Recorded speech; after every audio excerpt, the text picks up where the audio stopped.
Hi നമസ്കാരം പ്രിയരെ, എല്ലാവർക്കും സുഖമല്ലേ? കുറച്ച് ആൾക്കാർ ബന്ധപ്പെട്ടിട്ടുണ്ടായിരുന്നു വിസയുടെ വിഷയമായി അറിയാൻ വേണ്ടിയിട്ട്. അത് നാട്ടിൽ നിന്നാണ് കൂടുതൽ അന്വേഷണങ്ങൾ വന്നിട്ടുള്ളത്. ഇവിടുന്ന് ഔട്ട് പാസിന് കഴിഞ്ഞ ദിവസങ്ങളിൽ ഔട്ട് പാസിന് പോയ ഒരുപാട് പേര് വരാൻ വേണ്ടി ശ്രമിക്കുകയും പുതിയ വിസ എടുക്കുകയും അതിനുശേഷം എയർപോർട്ടിൽ വെച്ചിട്ട് അവരെയൊക്കെ തിരിച്ചയച്ചു എന്നാണ് അറിയാൻ കഴിഞ്ഞത്. അപ്പോൾ അതെന്തുകൊണ്ടാണ്, എന്താണ് പ്രശ്നങ്ങളെന്നൊക്കെയുള്ള കാര്യങ്ങൾ അറിയാൻ വേണ്ടിയിട്ടാണ് പലരും വിളിച്ചിരുന്നത്. അതുപോലെ തന്നെ ഇനി പുതുതായിട്ട് വരാൻ വേണ്ടിയിട്ട് ഒരുപാട് പേര് ശ്രമിക്കുന്നുണ്ട്. പക്ഷേ ഈ ഒരു വിഷയം കേട്ടപ്പോൾ അവർക്കൊക്കെ പേടിയുണ്ട് എന്താ ചെയ്യേണ്ടതെന്ന്. അപ്പോൾ ഞാനതിൻ്റെ അടിസ്ഥാനത്തിൽ അതുമായി ബന്ധപ്പെട്ട ഒരാളോട് കാര്യങ്ങൾ തിരക്കിയപ്പോൾ അറിയാൻ കഴിഞ്ഞത്, ഇവിടുന്ന് ഔട്ട് പാസിന് പോയവർ വീട്ടിൽ നിന്ന് ചാടിപ്പോയി തുടങ്ങിയ കേസുകളൊക്കെ ഉണ്ടെങ്കിൽ അവരെയൊക്കെ ഔട്ട് പാസിന് വിട്ടിട്ടുണ്ടായിരുന്നു. അതേ സ്ഥാനത്ത് സാമ്പത്തിക കേസുകളുള്ളവരെയൊന്നും ഔട്ട് പാസിന് വിട്ടിട്ടുണ്ടായിരുന്നില്ല. അത് അവർ സാമ്പത്തികം ക്ലിയർ ചെയ്താൽ മാത്രമേ പോകാൻ പറ്റുള്ളൂ എന്ന് പറഞ്ഞിട്ടുണ്ടായിരുന്നു. പക്ഷേ ഈ വീട്ടിൽ നിന്ന് ചാടിപ്പോയി എന്ന് തുടങ്ങിയ കേസുകളിലുള്ള കഫീലന്മാരുടെ ഈ ചെറിയ ചെറിയ കേസുകൾക്ക് ഉള്ളവരെ നാട്ടിൽ പോകാൻ ആവശ്യപ്പെട്ടപ്പോൾ അത് സമ്മതിക്കുകയും ചെയ്തിട്ടുണ്ട്. എന്നാൽ തിരിച്ചു വരുമ്പോൾ അവരുടെ കേസ് അവിടെ ഫയൽ കമ്പ്യൂട്ടറിലുള്ളത് കൊണ്ട് അവരെ എൻട്രി അനുവദിച്ചിട്ടുണ്ടായിരുന്നില്ല. കാരണം അവർ ഫിംഗർ എടുക്കുമ്പോൾ ഓൾറെഡി അവരിങ്ങനെ പേരിൽ കേസ് ഉള്ളത് കൊണ്ട് അവരുടെ ഫിംഗർ അക്സെപ്റ്റ് ചെയ്തിട്ടുണ്ടായിരുന്നില്ല. അപ്പോൾ ഇവർ പറയുന്നതെന്ന് പറഞ്ഞാൽ അങ്ങനെയുള്ളവർ കേസ് ക്ലിയർ ചെയ്തതിന് ശേഷം മാത്രമേ ഇവർക്ക് എൻട്രി ആവാൻ പറ്റുള്ളൂ. അത് അവരുടെ പഴയ കഫീൽ തന്നെ വിചാരിക്കണം ആ കേസ് ക്ലിയർ ചെയ്യാൻ വേണ്ടിയിട്ട്. ഓക്കെ, അപ്പോൾ എനിക്ക് പറയാനുള്ളത് എൻ്റെ സൗഹൃദങ്ങളോട്, ആർക്കെങ്കിലും പുതിയ അതുപോലെ ഔട്ട് പാസിനോ മറ്റോ പോയിട്ട് വരാൻ ആഗ്രഹിക്കുന്നവർ കുവൈറ്റുകൾക്കൊക്കെ വിസക്കും മറ്റും കാശ് കൊടുക്കുന്നതിന് മുമ്പായിട്ടൊന്ന് ആലോചിക്കുക. കൊടുത്തതിന് ശേഷം പിന്നെ തിരിച്ച് കിട്ടുന്ന അവസ്ഥ പൊതുവെ കുവൈറ്റിൽ കിട്ടാറില്ല. ഒരുപാട് ആൾക്കാരുടെ കാശ് അങ്ങനെ നഷ്ടപ്പെട്ടിട്ടുണ്ട്. അപ്പോൾ അതുകൊണ്ട് ഏകദേശം 10-20 ദിനാറിന് താഴെയാണ് ഒരു വിസ എൻട്രി വിസയ്ക്ക് വേണ്ടിയിട്ട് ഇവിടെ ചിലവ് വരുന്നത്. അപ്പോൾ അത്രയും കാശിൻ്റെ ചിലവിന് വേണ്ടിയിട്ട് നിങ്ങളുടെ അടുത്ത് നിന്ന് വാങ്ങുന്നുണ്ടാവുക വിസക്ക് എന്ന് പറഞ്ഞിട്ട് 200-250 ആയിരിക്കും വാങ്ങുന്നുണ്ടാവുക. ആ 200-250 കൊടുത്തു കഴിഞ്ഞാൽ പിന്നെ അത് തിരിച്ചു കിട്ടാൻ പ്രയാസമായിരിക്കും.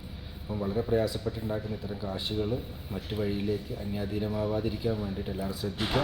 ആദ്യം തന്നെ നിങ്ങളുടെ പഴയ സിവിൽ ഐ.ഡിയുടെ കോപ്പിയോ അതല്ലെങ്കിൽ വിസ അടിച്ചതിൻ്റെ കോപ്പിയോ, പാസ്പോർട്ടിലുള്ള വിസ അടിച്ചതിൻ്റെ കോപ്പിയോ മറ്റോ വെച്ച് ചെക്ക് ചെയ്യുക. ചെക്ക് ചെയ്തതിന് ശേഷം മാത്രം വിസ എടുത്തിട്ട് ഇങ്ങോട്ട് വരാൻ ശ്രമിക്കുക. അല്ലെങ്കിൽ പണിപാളും. ഒക്കെ സൂക്ഷിക്കുക. എല്ലാവർക്കും നന്മകൾ മാത്രം ഉണ്ടാവട്ടെ എന്ന് പ്രാർത്ഥിക്കുന്നു, അതിനായി ആശിക്കുന്നു. Thank you. അപ്പോൾ ഞാൻ പറഞ്ഞു വന്നത് ഈ വിസയുടെ വിഷയത്തിൽ പിന്നെയും പലരും വിശദമായിട്ടുള്ള ചോദ്യങ്ങളൊക്കെ ആയിട്ട് വരുന്നുണ്ട്. അപ്പം എനിക്ക് അവരോട് പറയാനുള്ളത്, ഈ ഔട്ട് പാസിന് പോയവർ നിങ്ങൾ ഔട്ട് പാസ് എടുത്തിട്ട് പോകുമ്പം, ഔട്ട് പാസ് എന്ന് പറയുന്നത് വെയിറ്റ് പാസ്പോർട്ടാണ്. ഈ വെയിറ്റ് പാസ്പോർട്ട് കിട്ടിക്കഴിഞ്ഞാൽ അതിൽ ജവാസാത്ത് എന്നൊരു നമ്പർ സെക്കൻഡ് പേജിലോ ആയിട്ട് എഴുതുന്നുണ്ട്. അത് ശരിക്ക് ഇവിടുത്തെ കേസ് നമ്പറാണ്. അപ്പം അങ്ങനെയുള്ള കേസ് നമ്പർ എഴുതി കഴിഞ്ഞാൽ അവർക്ക് വരാൻ പ്രയാസമാണെന്നാണ് അറിയാൻ കഴിഞ്ഞത്. അപ്പോൾ അങ്ങനെയുള്ളവർ ഇവിടെ വന്നു കഴിഞ്ഞാൽ ബുദ്ധിമുട്ടാവും. അപ്പം അത് ശ്രദ്ധിക്കേണ്ടതെന്ന് പറഞ്ഞാൽ, ഈ വൈറ്റ് പാസ്പോർട്ടിൽ എൻട്രി ചെയ്യുന്ന സമയത്ത് 2 നമ്പർ എഴുതും. ഒന്ന് ചില ആൾക്കാർക്ക് അത് ഒന്ന് മേലെയാണ്, മേൽഭാഗത്തായിട്ട് ചിലപ്പോൾ റെഡിലോ അല്ലെങ്കിൽ ബ്ലൂവിലൊക്കെ എഴുതുന്നുണ്ട്. അപ്പം ഒരു ഡേറ്റ് വെച്ചിട്ടുള്ള ഒരു നമ്പറാണ് എഴുതുക. ആ നമ്പർ ആണ് ഈ കേസ് ഫയലിൻ്റെ നമ്പർ വരുന്നത്. അത് കഴിഞ്ഞിട്ട് പിന്നെ വരുന്നത് അവർ സ്റ്റാമ്പ് ചെയ്യുന്നതിനടുത്തായിട്ട് ഒരു നമ്പർ എഴുതുന്നുണ്ട് പെന്നുകൊണ്ട്. ആ നമ്പർ ഇവിടുന്ന് കയറിപ്പോവാനുള്ള എക്സിറ്റിൻ്റെ നമ്പറാണത്. അത് കുഴപ്പമില്ല, അത് എല്ലാ പാസ്പോർട്ടിലും ഉണ്ടാവും. അതേ സ്ഥാനത്ത് ഈ മേലെ എഴുതുന്ന ഈ നമ്പർ ഉണ്ടെങ്കിൽ അത് കേസ് ഫയലിൻ്റെതാണ്. അങ്ങനെയുള്ളവർ കേസ് ക്ലിയർ ചെയ്യാതെ ഇവിടെ ഇറങ്ങാൻ വേണ്ടി പറ്റില്ല. പിന്നെ അതുകൂടാതെ ഈ കേസ് ഫയലുള്ളവരെയൊക്കെ എയർപോർട്ടിൻ്റെ അകത്ത് വെച്ച് ഫ്ലൈറ്റിൽ കയറുന്നതിന് മുമ്പായിട്ട് അതിനൊന്നുകൂടി ഫിംഗർ എടുത്തിട്ടുണ്ട്.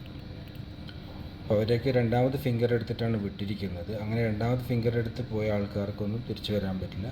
ഇനി അവർക്ക് വരണം എന്നുണ്ടെങ്കിൽ അവർ പിന്നെ ഇവിടെ ഏതെങ്കിലും കുവൈറ്റിയോ അല്ലെങ്കിൽ പുതിയ വിസയ്ക്ക് അപേക്ഷിക്കുന്ന അവരുടെ അടുത്ത് പറഞ്ഞിട്ട് പിന്നെ കോർട്ടിൽ പിന്നെ ആ കേസ് പിൻവലിക്കാനുള്ള ഏർപ്പാടുണ്ടാക്കണം. ഇവിടുന്ന് പോയ ആൾക്കാർ പിന്നെ മുമ്പ് കേസ് ഉണ്ടായിട്ട് ഇവിടുന്ന് പോകാൻ ശ്രമിച്ച പലരെയും 60 KD വെച്ചിട്ട് കേസ് പിൻവലിക്കാൻ വേണ്ടിയിട്ട് ഫീസ് ഈടാക്കി എന്നൊക്കെ പറയുന്നത് കേൾക്കുന്നുണ്ട്. കാരണം 60 KDയോളം ഓരോ ആൾക്കാർക്കും ചിലവ് വന്നിട്ടുണ്ട് ഇങ്ങനെ ചാടിപ്പോയി പിന്നെ മോഷ്ടിച്ചു പോയി എന്നൊക്കെ പറഞ്ഞിട്ടുള്ള കേസുകൾക്ക്. അപ്പോൾ ഈ കേസുകളുള്ളവരെ ആ സമയത്ത് തന്നെ പിന്നെ ഇവിടുത്തെ പിന്നെ ജവാസാത്തിൽ നിന്ന് മറ്റൊക്കെ ഇൻഫർമേഷൻ കൊടുത്തിട്ടുണ്ടായിരുന്നു എന്നാണ് അറിയാൻ കഴിഞ്ഞത്. പിന്നെ കേസ് ഉണ്ടെങ്കിൽ അവർ പറയുമായിരുന്നു ഇങ്ങനെ കേസ് ക്ലിയർ ചെയ്യാൻ വേണ്ടിയിട്ട് ഇന്നടുത്ത് പോയിട്ട് ക്ലിയർ ചെയ്യണമെന്ന് പറയുമായിരുന്നു എന്ന് പറഞ്ഞു.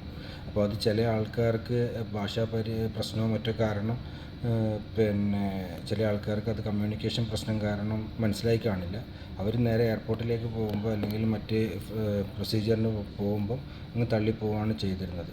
ചില ആൾക്കാർ അത് കൃത്യമായിട്ട് മനസ്സിലാക്കിയിട്ട് കോർട്ടുമായിട്ട് ബന്ധപ്പെട്ടിട്ട് 60 KDയോളം ഫീസ് അടച്ചിട്ട് പിന്നെ ആ കേസ് ഫയൽ പിൻവലിപ്പിച്ചിട്ടുണ്ട്. അവർക്കൊക്കെ തിരിച്ചു വരുന്നതിന് പ്രയാസമില്ല. ബാക്കിയുള്ള ആൾക്കാർക്ക് പിന്നെ ഇവിടെ കേസില്ല എന്നതുകൊണ്ട് തന്നെ അവർക്ക് തിരിച്ചു വരുന്നതിനും പ്രയാസമില്ല. പക്ഷേ ഈ നമ്പർ എഴുതുകയും അതിനോടൊപ്പം തന്നെ എയർപോർട്ടിൽ നിന്ന് ഫിംഗർ എടുക്കുകയും ചെയ്തവർക്ക് ഇങ്ങോട്ട് വരാൻ വേണ്ടി പ്രയാസമാണ്. അപ്പോൾ നിങ്ങൾക്ക് വിസക്ക് കാശ് കൊടുക്കുന്നതിന് മുമ്പായിട്ട് നിങ്ങളുടെ പിന്നെ ആ പുതിയ കണ്ടെത്തിയിരിക്കുന്ന സ്പോൺസറെ വെച്ചിട്ടോ മറ്റോ ആ കേസ് പിൻവലിക്കാനുള്ള സംവിധാനം ഉണ്ടാക്കുക. Okay, thank you. പിന്നെ അല്ലാതെ ആരും ഈ ഒരു കടുംകൈക്ക് മുതിരരുത്. ചിലപ്പോൾ നിങ്ങളുടെ കാശ് പോകാനും തിരിച്ചു പോകാനൊക്കെ ഒരുപാട് ബുദ്ധിമുട്ടുകൾ ഉണ്ടാക്കും. Okay, thank you.